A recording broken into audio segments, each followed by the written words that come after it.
Guys, this is going to be my third installment of Smoke Gets in Your Eyes by Dougherty. She has a YouTube channel. You will see throughout this her YouTube channel, her blog posts. You will find also where I bought this. Well, somebody sent me this, but where you can buy it off of Amazon. You get it on Kindle, you can get it on Audible. There are all kinds of ways for you to pick this up. She has another one that I'll eventually be reading. So, let's get this started. This is my third one. Puppy Surprise. My second day at Westwind, I met Padma. It wasn't that Padma was gross.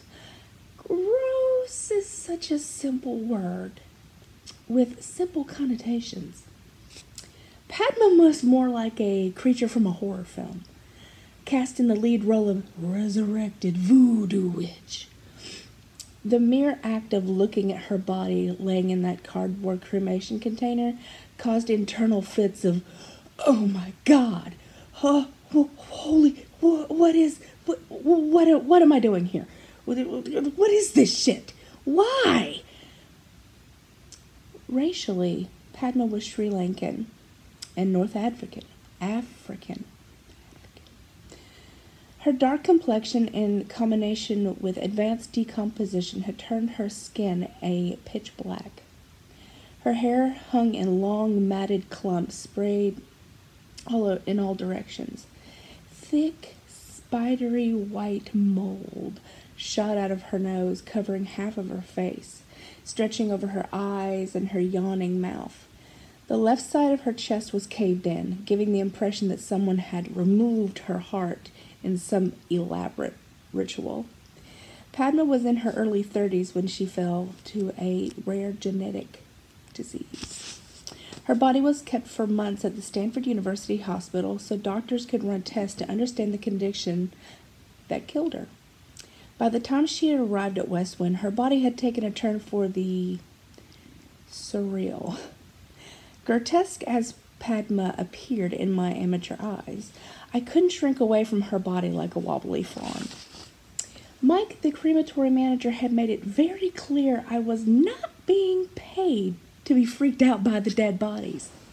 I was desperate to prove that I could share his clinical detachment. Spiderweb face mold, you say? Oh, yeah.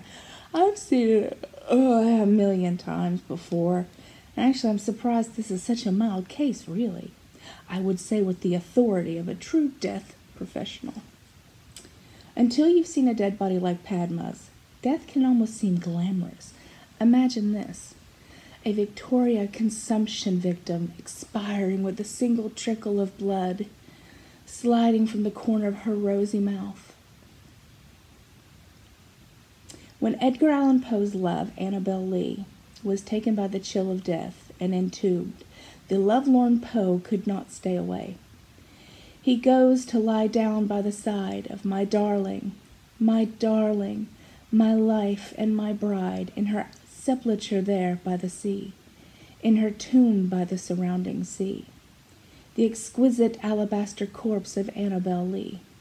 No mention of the ravages of decomposition that would have made laying down next to her rancid embrace for the broken-hearted Poe. He kind of left that out. It wasn't just Padma. The day-to-day realities working at Westwind were far more savage than I had anticipated. My days began at 8:30 a.m. when I turned on Westwind's 2 retorts, industry jargon for cremation machines. I carried a retort turn-in on cheat sheet for me for the first month, clumsily cranking the 1970s science fiction dials to light up the bright red, blue, and green buttons that set temperatures, ignited burners, controlled the airflow. The moments before the retorts roared to life, they were some of the quietest and most peaceful of the day.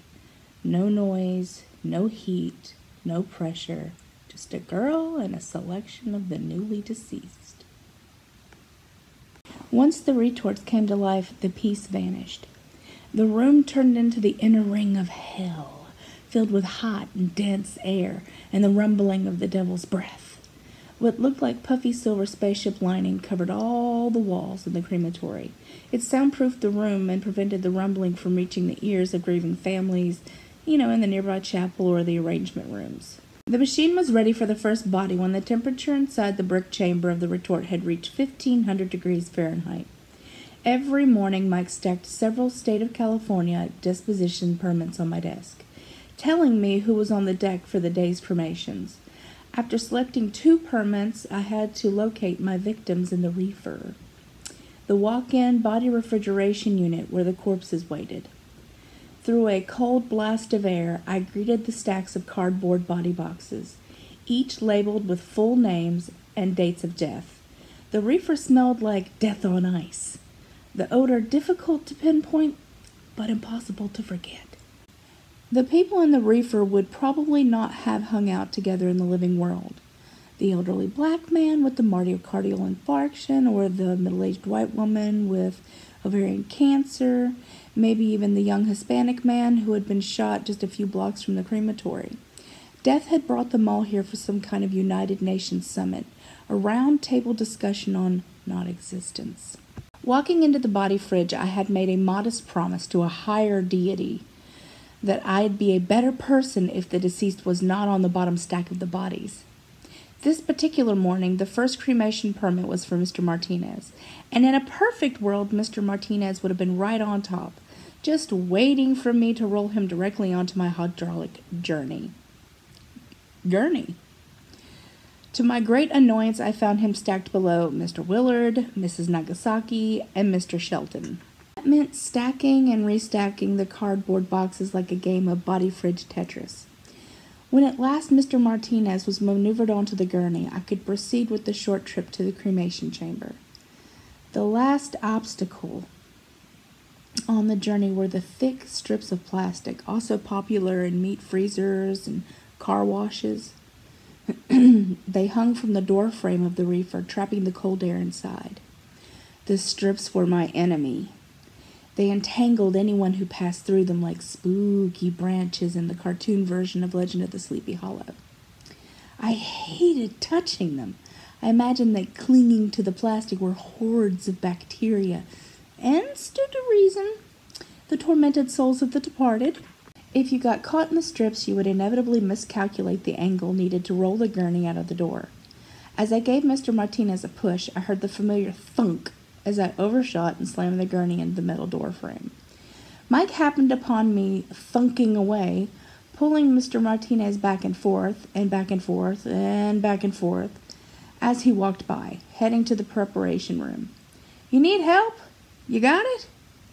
he asked, one eyebrow arched significantly higher than the other, as if to say, "It's painfully obvious how much you don't got it." "Nope, I got it," I replied cheerfully, brushing the bacteria tentacle from my face and heaving the gurney into the crematory.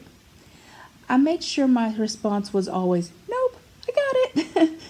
Did I need help watering the plants in the front courtyard? Nope, got it. Did I need further instructions on how to lather up a man's hand to slip a wedding ring off his bloated knuckles? Nope, got it. With Mr. Martinez safely out of the reefer, it was time to open the cardboard box. This, I had discovered, was the best part of my job. Okay, guys, so I'm leaving it off here, which is a really easy place for me to pick back up again if you guys are still interested in like this. I was just waiting to make sure that I didn't get like some kind of crazy copyright, cease and desist letter or something like that. Everything seems to be fine.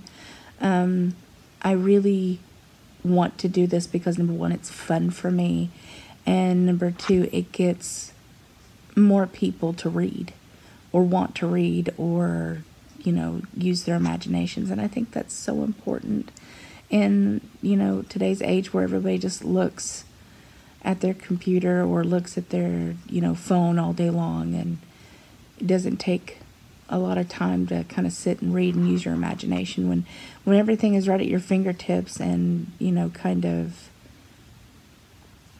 I don't know, people skim over pretty much most of life now. Like, just keep skip, you scroll through so much information, like information overload. So I thought just kind of sitting down and reading to you guys not only would help me, but because that's me taking time out, but it would get maybe some of you guys interested in her channel, or in her books in general, or what she teaches, which is something that I can't tell you how watching her channel and listening to her words and reading her books and watching the TED Talks and all the other stuff that you can find on YouTube has really changed my idea of death and dying and what to do with your body after death. There's so many options, and she teaches you so much about your rights as, you know, beforehand, or your rights to the body or who you love, and, you know, what you can do that the funeral industry doesn't really explain to you, because they don't want to. Like, it's easier just for them to take care of everything, charge you like 15 times more, and then and you know, and then you don't have to deal with it. Well, she's given me a lot of thought on, if I was more involved with my dad's passing, I probably would have had more closure. You know, instead of him being whisked off to the morgue and, you know, autopsied and, you know, shipped up to Bryson City where he's buried, and, you know, seeing him cold and, you know, painted up and weird. It was very different for me had, you know, I would been able to, you know, help dress him and like it, you'll see. If you watch her stuff, you already know what I'm talking about. If not, well, I would definitely check out her channel. I will talk to you guys soon. Bye.